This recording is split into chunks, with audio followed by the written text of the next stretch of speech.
Hello दोस्त।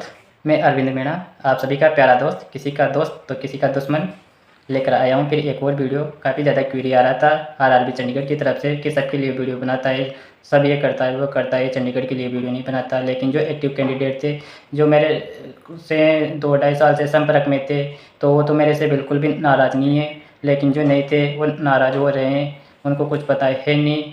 जब इन कैंडिडेटों की हमें हर एक को ज़रूरत थी, जब तो उन्होंने कुछ किया नहीं हमारे लिए। सिर्फ चंडीगढ़ बोर्ड की तरफ से मेरे को 20-25 कैंडिडेटों ने ही फुल सपोर्ट किया है और आज आज भी सपोर्ट करते हैं। जहां बोलता हूं वहां जाने के लिए एग्री हो जाते हैं। पैसे के फाइनेंशियल हेल्प करने के लिए भी एग्री रहते हैं, जैसा बोलता हूं वैसा करते हैं। तो वो कैंडिडेट तो मेरे से बिल्कुल भी नाराज़ नहीं है। लेकिन जो 2 साल से सो रहे थे और आज एक उम्मीद जगी है वेटिंग के लिए की, तो मेरे से पर्सनल कॉल करके बोलते हैं कि मैं आपके बोर्ड का कैंडिडेट हूँ, मैं आपकी कास्ट का हूँ, ऐसा है वैसा है।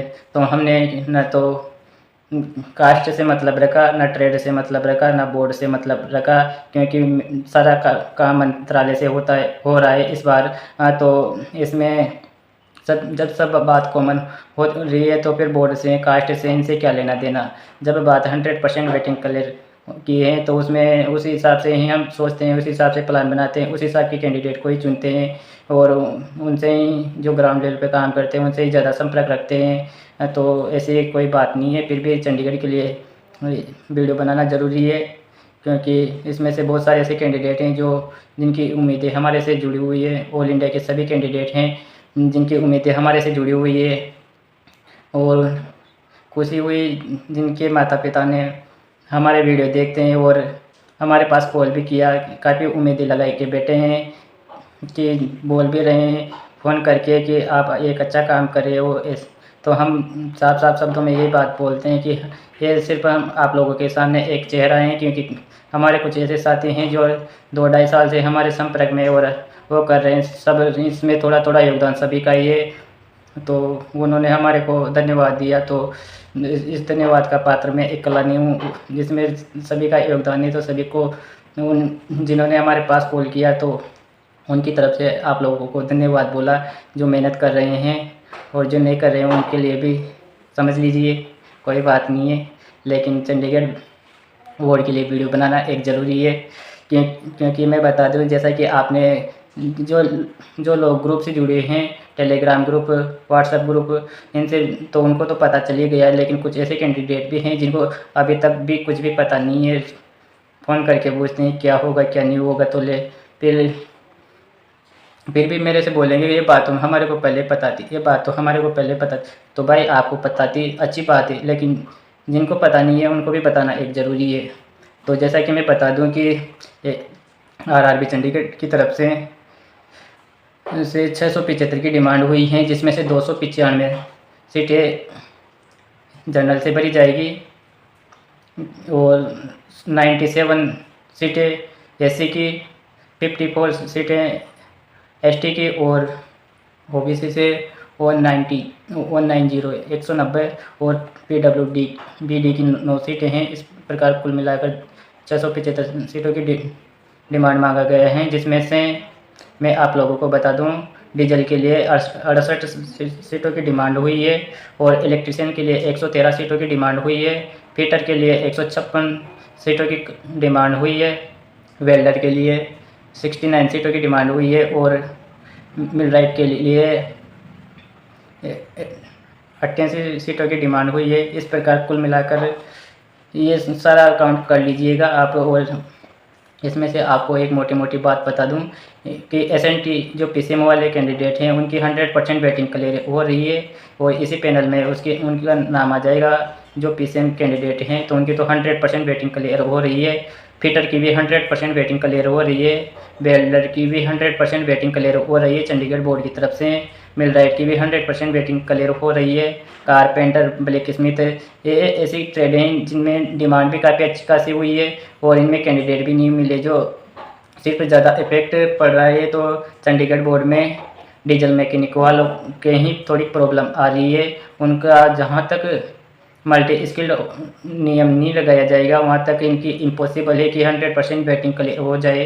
क्योंकि कुछ जैसा कि मैं आपको बता दूं कि डीएमडब्ल्यू से 182 लड़कों की डिमांड हुई है, लेकिन इसका डाटा हमारे पास अभी तक नहीं आया कि वहाँ से डीजल के लिए, हालांकि वह स्पेशल डीजल का एक वर्कशॉप है, लेकिन उसको इलेक्ट्रिफिकेशन में चेंज किया गया। तो दो भागों में डिवाइड हो गया, तो उसमें ये पता नहीं चल पा रहा कि इसमें से डीजल के लिए कितनी सीटें मिलेगी। कर जो भी होगा वो देखा जाएगा। ये सारी बातें हैं। तो इसमें से तो एसएनटी, फिटर, वेल्डर, मिलराइट और इलेक्ट्रिशियन, इन सबकी क्लियर और सभी ट्रेडों की लगभग चंडीगढ़ बोर्ड की तरफ से क्लियर हो रही है 100%। और थोड़ी प्रॉब्लम डीजल वालों को आ रही है। तो इतना सा कहना चाहता हूँ कि किसी भी प्रकार की कोई डीजल वालों को भी टेंशन लेने की ज़रूरत नहीं है। पैनल अपन को बहुत ही जल्द देखने को मिलेगा, जैसा कि इंटरनल इन्फॉर्मेशन मिल रही है। वो जो हमें अरे तक इन्फॉर्मेशन पहुंचाते हैं, तो उनके यहाँ से तो मतलब कहना यही चाहता हूँ कि चंडीगढ़ बोर्ड में से टेक्नीशियन का पैनल कंप्लीट हो गया और जूनियर इंजीनियर का भी पैनल कंप्लीट हो गया।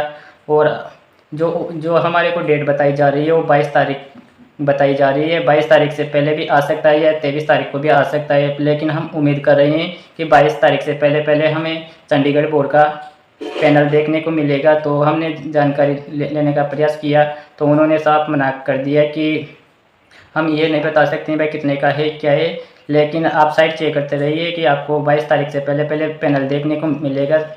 इतनी सी जानकारी देना चाहता हूँ। और जो डीजल मैकेनिक कैंडिडेट हैं, तो उनको भी किसी भी प्रकार की कोई टेंशन मत लीजिए। हम आप लोगों के लिए आरआरसीबी, रेलवे और मिनिस्ट्री जा रहे हैं मल्टी स्किल्ड नियम को लेकर। और ये मल्टी स्किल्ड नियम लागू नहीं होगा तो ये एक इम्पॉसिबल है कि ऑल इंडिया में सभी बोर्ड की 100% वेटिंग क्लियर हो जाएगी। जबकि स्टैंडिंग कमेटी ने उनको निर्देश दिया है कि आपको किसी भी तरीके से 100% वेटिंग क्लियर करना है।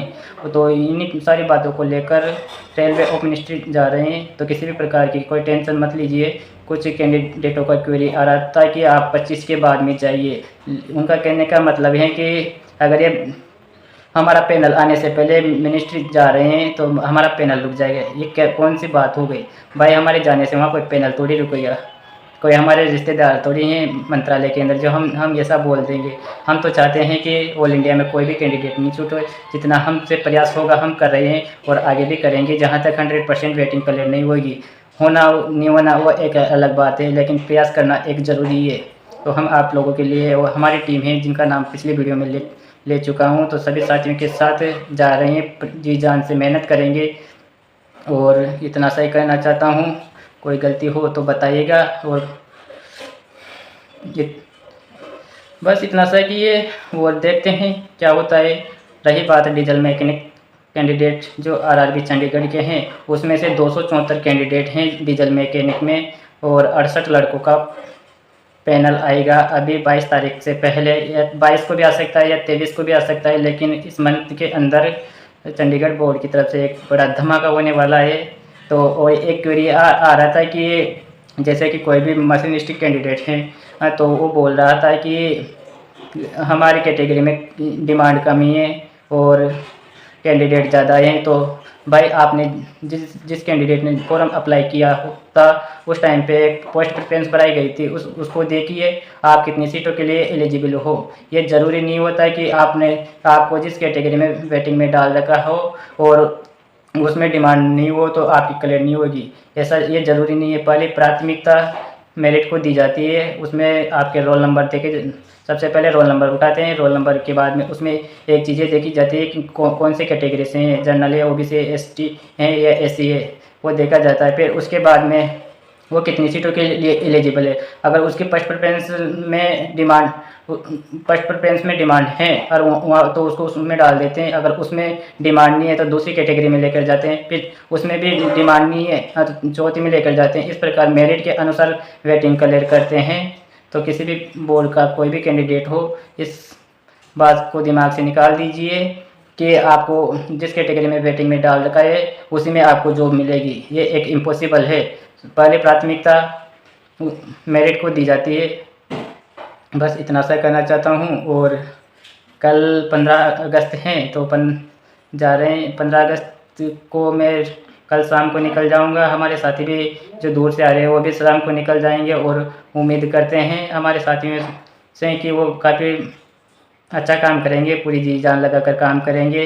होना नहीं होना ये अलग बात है, लेकिन मेहनत करना ज़रूरी है। क्योंकि हम ये एक बात और करना चाहते हैं कि जैसा कि हमने आपको वीडियो के माध्यम से बताया था कि अजमेर कैंडिडेट हैं जिन्होंने अभी तक भी हमारे से संपर्क नहीं किया, क्या अजमेर बोर्ड के कैंडिडेटों को जॉब की ज़रूरत है या नहीं, यह तो उनके ऊपर डिसाइड करता है। हम तो साफ साफ शब्दों में बोलते हैं कि अगर अजमेर बोर्ड की तरफ से कोई भी कैंडिडेट नहीं आता है और इन फ्यूचर अगर उनको ज़रूरत पड़ती है हमारी हो या हमारे साथियों की, तो हम साफ साफ शब्दों में बोलते हैं कि ना तो उनका साथ दिया जाएगा ना कुछ किया जाएगा। हम मैं सिर्फ ये, और ये ज़रूरी नहीं होता है, जैसे जिनसे भी संपर्क होता है तो ये बात बोलता है कि हम लीडर नहीं है। भाई लीडर हो या मत हो, हम तो सिर्फ 3 या 4 कैंडिडेट चाहते हैं अजमेर बोर्ड की तरफ से जिनको जानकारी बिल्कुल भी मत हो, लेकिन आएगा ज़रूर। बात वगैरह सब हम कर लेंगे, बस आपको एक थोड़ी सी की स्ट्रेंथ की ज़रूरत पड़ सकती है। इस वजह से हम अजमेर कैंडिडेट से बोल रहे हैं आप आइएगा। और विशेषकर तो उन कैंडिडेटों से बोल रहा हूँ जो किसी भी बोर्ड का हो, वो तो जैसा कि दौसा डिस्ट्रिक्ट से हो, जयपुर डिस्ट्रिक्ट से हो, तो वो ज़रूर आइएगा, क्योंकि हमें उनकी ज़रूरत पड़ सकती है। अब ये मत पूछना क्या ज़रूरत पड़ेगी क्या नहीं पड़ेगी, ये हमें पता है। सिर्फ आप एक आ जाइए, आपको जानकारी नहीं है कोई बात नहीं है, जानकारी है तो बहुत अच्छी बात है, लेकिन आना ज़रूर। 4-5 कैंडिडेट तो आना ही सही, जयपुर डिस्ट्रिक्ट और दौसा डिस्ट्रिक्ट से और सवाई माधोपुर डिस्ट्रिक्ट से। बस इतना सा ही कहना चाहता हूँ। कोई गलती हो तो बताना, कोई क्वेरी हो तो बताना, और मिलते हैं कल नेक्स्ट वीडियो में नए मोटिवेशन के साथ। बस यही कहना चाहता हूँ। धन्यवाद।